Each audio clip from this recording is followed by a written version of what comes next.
Okay, so today we're diving into something pretty unique. I think we're taking a deep dive into Leonard Cohen's Beautiful Losers. Oh, right. And using this review Right. as our kind of our guide, our roadmap Yeah. to get through this. Makes sense. And it starts out with a really great line. Okay. It says that the book is a swirling, hallucinatory, and often shocking exploration of love, religion, and sainthood. Wow.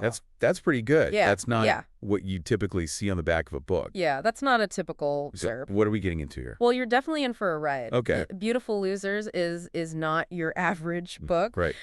It's considered a cult classic. Yeah. And as the review suggests, it can be pretty shocking. Okay. One of the first things that kind of jumps out at me from the review Right. is this these core figures that are mentioned. Yeah. We have a nameless narrator Okay. who's mourning the loss of his wife, Edith. Right. And then we have this other figure, Catherine Tekakwitha, Yeah. who is a 17th century Mohawk saint. Okay. So I immediately start to wonder, how are these figures connected? Yeah, a Mohawk saint, that's not something you typically see Exactly. in a novel about love and loss. Not something you see every day. No. What's going on here? Right. I'm intrigued. Yeah. It's like definitely interesting. the way that they described Cohen's writing style. Yes. It says it's dense, evocative, and often darkly humorous, which I like all three of those things. Yeah. And then they also say there's striking imagery and quotable lines. Oh, for sure. So can you give me a sense of Yeah. what that looks like in practice? Yeah, so Cohen's writing is really unique. I mean, it's like he's weaving poetry and philosophy and raw emotion together, Okay. often with a touch of that dark humor that we talked about. Yeah.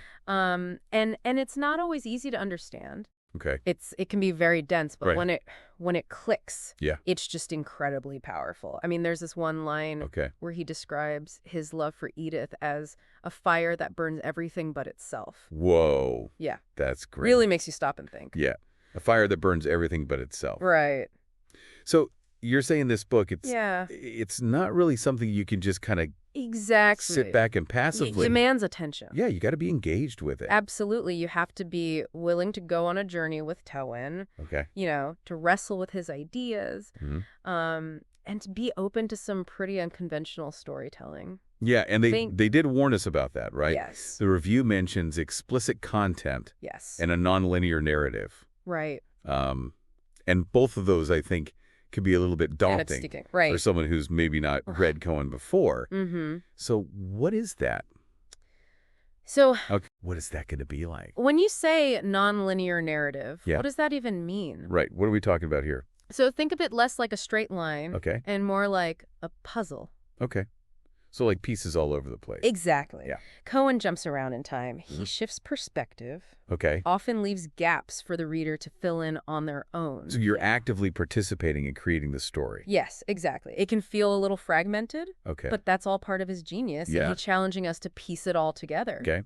to make those connections. Yeah. And to really actively engage with the text. Okay, so it's an experience. Yes. You're not just passively reading. In experience. Yeah. And the review also says that Cohen Right. fearlessly explores themes of love, religion, Mm-hmm. and sainthood. Yeah, big themes. And that also mentions sexuality and spirituality. Uh-huh. So these are Right. all very complex, Yes, very much so. potentially controversial Yeah. topics. How does he make it Well, all? I think what's so fascinating is that Cohen doesn't shy away Yeah. from the messy, complicated realities of Yeah. these themes. Yeah. He's not giving us easy answers or Yeah. neat resolutions. Yeah. Instead, he presents these topics in all their raw intensity. Okay. And he explores the contradictions and tensions that exist within them. Yeah.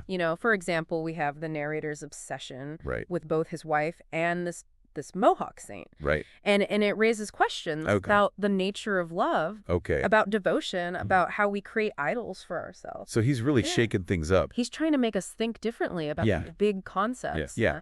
And ultimately, the review called the book challenging, but ultimately rewarding. Yeah.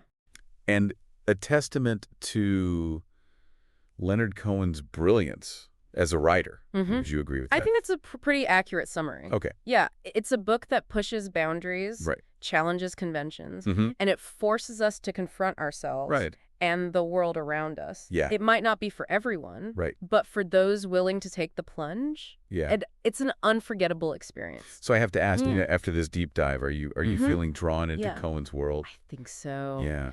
Yeah, it's Are definitely... you excited to read it? I'm a little apprehensive, I'll Yeah. be honest, but I'm also One of those books Yeah. that sparks a lot of questioning. want a question. And maybe even a little Yeah. apprehension. Yeah, for sure. But that's As we've uncovered. a sign of a good Yeah, book. sometimes those are the most Yeah. rewarding experiences. For sure. The ones that make you think. Yeah. The ones that challenge you. To challenge us. Yeah. To think differently. Exactly.